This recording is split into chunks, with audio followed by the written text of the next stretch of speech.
Hey YouTube, welcome back to my neck of the woods where I share my experience and my knowledge of the outdoors, product reviews, things like that. Anything that can help lessen your learning curve along the way.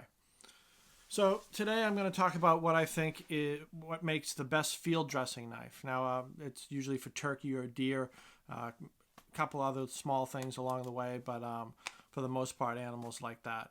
Before I get started, would you mind subscribing to my page? Like any of my videos and make some comments. You know that I love the comments. So, what makes the best field dressing knife?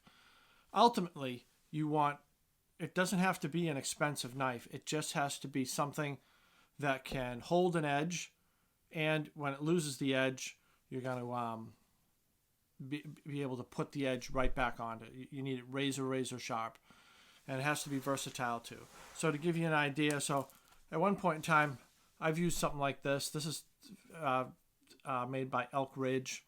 I think it's a $10 knife, and it's. I think they have it categorized as a skinny knife. Now I used that, but it was difficult. It was difficult to use this knife. Then along the way, I've used something like this, just a pocket knife. This is a good one. This one's made by Emerson. If you ever get a chance to own an Emerson knife, I highly recommend it.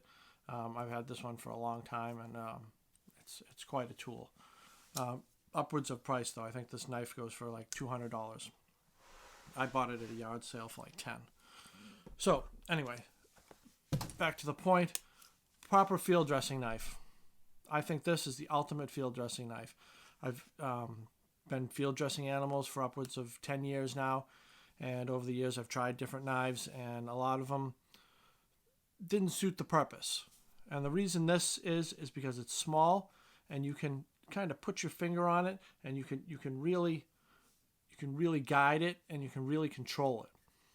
So this video isn't going to be too long. This one's also made by Elk Ridge. I think it's a $10 knife or $7, but it comes razor sharp, and when it loses the edge, it's really not hard to put that edge back on. I believe this is 440 steel, and I think that I think it's called the Mini Hunter. But that's really all you need for a field dressing knife is something very, and this is just my opinion, but you need something very small and very sharp and easy to control. Because when your hand is up inside of a deer, the last thing you need is, especially sometimes you got two hands up there, you're trying to come in. I cut the esophagus inside, and then I'll pull that out. When you got two hands up in there, you really need control of this, and so you obviously so you don't cut yourself also. So check it out. Food for thought. This is going to be like a small 3-minute video, but so there were people that were asking me what do I use for field dressing, and thought I'd do a little quick video on it. So small knife. This one's made by Elk Ridge, but it could be anything. I mean, the only recommendation I do have is that it's not just like a fold open pocket knife. It should have a lock on it so it doesn't close on your fingers.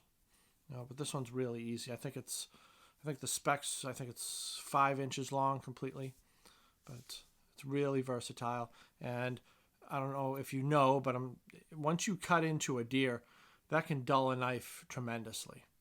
Now, once you getting through the hide, not necessarily the organs. But this gets right up inside. If you need to cut the diaphragm, you can just get right in. It's usually just one swoop, and then if you need to get up top and cut the esophagus to pull that out. Same thing with the back end. If you need to like sort of pare out the rectum to get that out, I mean it's really easy. It just gets right in there. A little twirl. But anyway, a nice 5-minute video here. But that's my idea of what I think is the best field knife. Something small, something durable, something sharp, and above all, you need control over it, and you need to be able to put that edge back on it. There's a lot of knives out there, like this knife. This knife's made by Elk Ridge. I think it's a piece of junk. I mean, they're ultimately made the same company. I don't think the steel is the quality as this one, and you can't cut anything with this anymore. And I've tried to sharpen it. I've taken it to a grinder. You just can't get that edge back on it.